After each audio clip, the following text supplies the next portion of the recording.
नमस्कार दोस्तों। सीआरसीएस सहारा refund portal पर मनमाने तरीके से भुगतान दिया जा रहा है और मनमाने तरीके से डिफिशियंसी दी जा रही है। इसमें यह तो सभी को पता है, यथार्थवाद भी है। मेरे पास इसके प्रत्यक्ष प्रमाण है और जो कार्रवाई कर रहा है, यदि वह सहारा का एजेंट है तो ये लोग सहारा के इशारे पर उसका कोड नंबर देखकर उनके जो खाता धारक है उनको परेशान किया जा रहा है।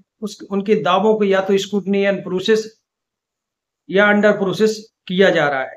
मैंने इसका कम से कम इसमें लगभग 30 केस देख चुका हूं। मेरे पास इसके प्रत्यक्ष प्रमाण है और यह लीगल कार्रवाई को चुनौती दे रही सहारा कि हम किसी से डरने वाले नहीं, हमारे हाथ में सुप्रीम कोर्ट है। इससे बात यही स्पष्ट होती है। मैंने स्वयं देखा है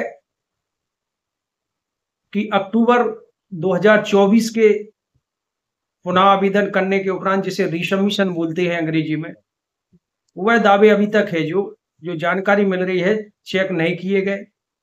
ऐसा माना जाता है जिस पर ग्रीन निशान है वह दावे है जो अभी चेक ही नहीं किए गए, और जिस पर कट्टेस आ जाता है यह माना जाता है कि वह है जो सीआरसीएस के पास में भेज दिए गए, जो जानकारी दी जाती है।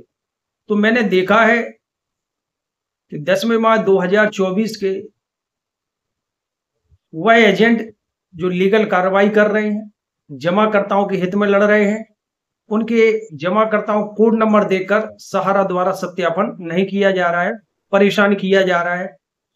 जबकि उसमें कंज्यूमर फोरम और हाई कोर्ट के आदेश भी सम्मिलित हैं। दावों के साथ बहुत से है जो कंज्यूमर फोरम के आदेश भी अटैच किए गए, और हाई कोर्ट में सेंट्रल रजिस्ट्रार ने जैसा कंटेम्प्ट पिटीशन में जवाब दिया था कि आप सहारा रिफंड पोर्टल पर आवेदन करें और आपके जमाकर्ता को भुगतान प्राप्त हो जाएगा। तो यह जानकारी भी सहारा रिफंड पोर्टल की जो टीम उनको दी गई है, लेकिन उसके उपरांत भी यथावत स्थिति है। राइट टू इंफॉर्मेशन के तहत भी गलत जानकारी दी जाती है। अभी एक जमाकर्ता थे, उन्होंने 29 मई 2025 को सूचना के अधिकार के तहत जानकारी मांगी है, और उन्होंने लिखा है जैसे कि आवेदनकर्ता का नाम शुभम है, हमारे क्षेत्र के निवासी हैं, पढ़े लिखे हैं, समझदार हैं, और सीआरसीएस सहारा रिफंड पोर्टल पर है जो 29 जुलाई 2023 को आवेदन संख्या के तहत आवेदन किया था। क्योंकि इसमें कुछ जानकारी ऐसी है कि यूट्यूब की जो गाइडलाइंस है, नियम है, उनके तहत है जो सार्वजनिक नहीं कर सकता, लेकिन जो कर सकता हूं वह जानकारी आपको बताने का प्रयास करूंगा, जिससे कि आप है जो समझ जाएंगे। लेकिन इन्होंने आवेदन किया लेकिन भुगतान नहीं मिला। उसके उपरांत 2 जून 2024 को इन्होंने पुनः आवेदन किया, जिसमें त्रुटि आई कि पोर्टल पर जानकारी दी गई सदस्यता प्रपत्र पर जमाकर्ता की फोटो उपलब्ध नहीं है। इसके उपरांत 15 मार्च 2025 को लागू सोसाइटी से संपर्क किया तथा सदस्यता प्रपत्र की त्रुटि है जो भी थी उसे ठीक करा दिया गया। इसके उपरांत 30 मार्च 2025 से इन्होंने सदस्यता फॉर्म अपलोड कराया, और पोर्टल पर है जो स्क्रूटनी इन प्रोसेस है जो लिखा आ रहा है। यह सोचनीय बात है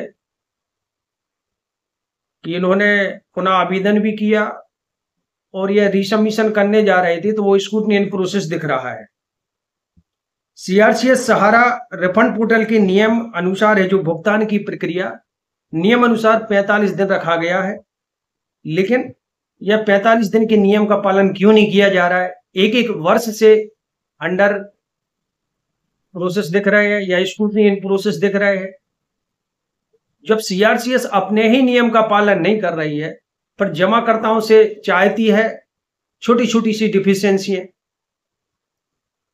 तो उसमें जमाकर्ता को गलत साबित करना चाहती है। जबकि आप सीआरसीएस की जो टीम है, आपसे पूछना चाहूंगा कि आप स्वयं माननीय सर्वोच्च न्यायालय के आदेश की अवहेलना कर रहे हैं।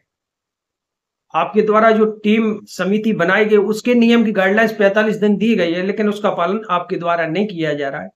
हालांकि जमाकर्ता ने 3 प्रश्न पूछे। आवेदनकर्ता को सीआरसीएस सहारा रिफंड पोर्टल के नियमानुसार भुगतान की प्रक्रिया है जो 45 दिन के बाद पूर्ण नहीं किया गया, जानकारी प्राप्त करना चाहता है कि आखिर यह पूर्ण क्यों नहीं की गई। दूसरा उसने लिखा है सीआरसीएस सहारा रिफंड पोर्टल पर 30 मार्च 2025 से स्कूटनी इन प्रोसेस लिखा रहा है, जानकारी प्राप्त करना चाहता है कि आखिर इसका क्या माजरा है। आवेदक जानकारी प्राप्त करना चाहता है कि सीआरसीएस सहारा रिफंड पोर्टल से बिना सदस्यता प्रपत्र अपलोड के उसने सीआरए नंबर दिए हैं 2, जो कि सहारा क्रेडिट कोऑपरेटिव सोसाइटी और सहारा स्टार मल्टीपर्पज कोऑपरेटिव सोसाइटी के जमाकर्ताओं को है जो बिना सदस्यता फॉर्म अपलोड के भुगतान दिया गया है। जी हाँ दोस्तों, यह आसपास कहीं गए थे, शायद खुरई गए थे, तो इन्होंने वह सदस्यता फॉर्म में जो अपलोड कराया, तब वहां के जो ब्रांच थे उन्होंने बताया कि भाई सीआरसीएस में तो मनमाने तरीके से भुगतान दिया जा रहा है। उन्होंने 2 नंबर भी बताए कि देखो इसमें सदस्यता फॉर्म नहीं लगा है और इसका भुगतान दे दिया गया, और एक में सब कुछ लगा है लेकिन वह स्क्रूटनी प्रोसेस चल रहा है। तो इसमें हम कुछ नहीं कर सकते, या तो सहारा के प्रबंधक जाने, लखनऊ की जो टीम है, और सीआरसीएस की टीम जाने। आवेदक ने बताया कि आवेदक ने उसकी स्क्रीनशॉट लिया। आवेदक ने बताया कि मेरे वर्तमान में इसके जो प्रमाणित साक्ष्य हैं, आवेदक जानकारी प्राप्त करना चाहता है, उसने 2 सीआरए नंबर लिखे हैं और वह सीआरसीएस को दिए हैं, और उसने पूछा है कि इनको बिना सदस्यता फॉर्म के आपने भुगतान दे दिया, और मेरा तो थोड़ा सा ही पेमेंट है, ज्यादा इसका पेमेंट भी नहीं है, लगभग 18,000 रुपये इसका भुगतान है। लेकिन सोचने की बात है कि एक और सीआरसीएस बिना सदस्यता फॉर्म के अपलोड के भुगतान दे रही है, और दूसरी ओर सदस्यता फॉर्म अपलोड करने के उपरांत भी जमाकर्ता को स्क्रूटनी इन प्रोसेस जो दिख रहा है पोर्टल पर वह दिख रहा है। तो इससे आप अंदाजा लगा सकते हैं कि सीआरसीएस और सहारा के कुछ, सबकी तो नहीं कहूंगा, कुछ डायरेक्टर भी हो सकते हैं, यह सारे पर काम कर रहे हैं, लीगल नियमों की अवहेलना कर रहे हैं, कोई कानून नहीं, कोई कुछ नहीं, और ये जानते हैं कि हमारे पास सुप्रीम कोर्ट है, पैसा है, जो अच्छे अच्छे वकील रख देंगे, कपिल सिब्बल जैसे। तो आज की स्थिति कानून की यह हो चुकी है कि यदि कोई आवाज उठाता है तो उसके जमाकर्ताओं के भुगतान को रोकना जानबूझकर, क्योंकि स्वाभाविक यदि वह वरिष्ठ कैडर का व्यक्ति है, सहारा में काम कर चुका है, तो सभी लोग जानते हैं, और स्वाभाविक है कि यदि वह सत्य बोलता है, निवेशकों की आवाज उठाता है, तो उसको टारगेट किया जाता है। यह भूल जाते हैं कि आप कहां तक बचेंगे, क्या उपभोक्ता फोरम के आदेश गलत हो सकती है, क्या हाईकोर्ट की गलत आदेश हो सकती है, और आपके द्वारा जो लिस्ट प्रेषित की गई वह गलत हो सकती है, नहीं हो सकती। सब कुछ सही होने के उपरांत अब सीआरसीएस जानती है क्या करे, डिफिशिएंसी दे नहीं सकती, और ऊपर से ये लोग दबाव बना रहे, तो इसको स्क्रूटनी में प्रोसेस कर दो या अंडर प्रोसेस कर दो, तो यह सर्वथा गलत है। और यह भूल गए ये सब एविडेंस साक्ष्य जो रखे हुए हैं, और आगे चल के ऐसा नहीं है कि यहीं तक मामला खत्म होगा, वैधानिक कार्रवाई होगी। और अभी मैं लिख के भी देने वाला हूं माननीय सहकारिता मंत्री जी को कि यह कैसे भुगतान की प्रक्रिया है, क्या इस तरह पाई का भुगतान होना है, यह तो शुद्ध धोखा है, फ्रॉड है, गलत है, बेईमानी है, मक्कारी है, और सीआरसीएस सहारा मिलकर है जो इस प्रकार का कार्य कर रही है। तो आज स्थिति यह हो चुकी है कि वैधानिक नियम कानून तो ऐसा लगता है कि खाली आरक्षण तक ही सीमित है। अभी जो विवाद चल रहा है ग्वालियर में प्रतिमा को लेकर, बाबा साहेब की, उसमें कितना जन आंदोलन देखने को हम लोग सोशल मीडिया पर देखते हैं। काश इसी तरह का एक आंदोलन, एक घेराव है जो सीआरसीएस में है, जो यही जो दलित, शोषित, प्रताड़ित, एससी, एसटी, ओबीसी सभी वर्गों का पैसा है, लेकिन सबसे ज्यादा इन्हीं लोगों का पैसा है। तो यदि इनके नेता हम लोगों का साथ दें और सीआरसीएस का घेराव करें और पूछे कि भुगतान क्यों नहीं दिया जा रहा है, तो मुझे लगता है कि यह भुगतान है जो बहुत जल्द ही सभी निवेशकों के खाते में पहुंच सकता है। लेकिन पता है कि इस पर कोई बोलने वाला नहीं है। वो तो 10-20 व्यक्ति है जो सहारा से प्रताड़ित है, वही लोग आवाज उठा रहे हैं। 1-2 नेता हैं, वही लोग आवाज उठा रहे हैं। और कुछ जमाकर्ता हैं, वह भी आवाज उठा रहे हैं।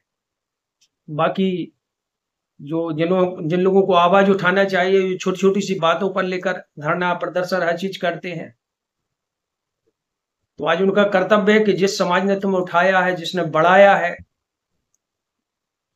उनकी समस्याओं पर ध्यान देना, क्योंकि आप उसके प्रतिनिधि हैं। लेकिन ऐसा लगता है कि सहारा की समस्याओं से किसी भी जनप्रतिनिधि को कोई मतलब नहीं है। हाँ, लड़ना है तो आरक्षण पर लड़ेंगे, छोटी छोटी से मुद्दों पर लड़ेंगे, समाज पर, स्वर्ण दलित पर लड़ेंगे। यही आज को सब कुछ चल रहा है और इसका फायदा जो राजनीतिक पार्टियां ले रही हैं, जरूरी जो मुद्दे हैं समाज के, उनसे भटकाया जा रहा है। यह यथार्थ सत्य है।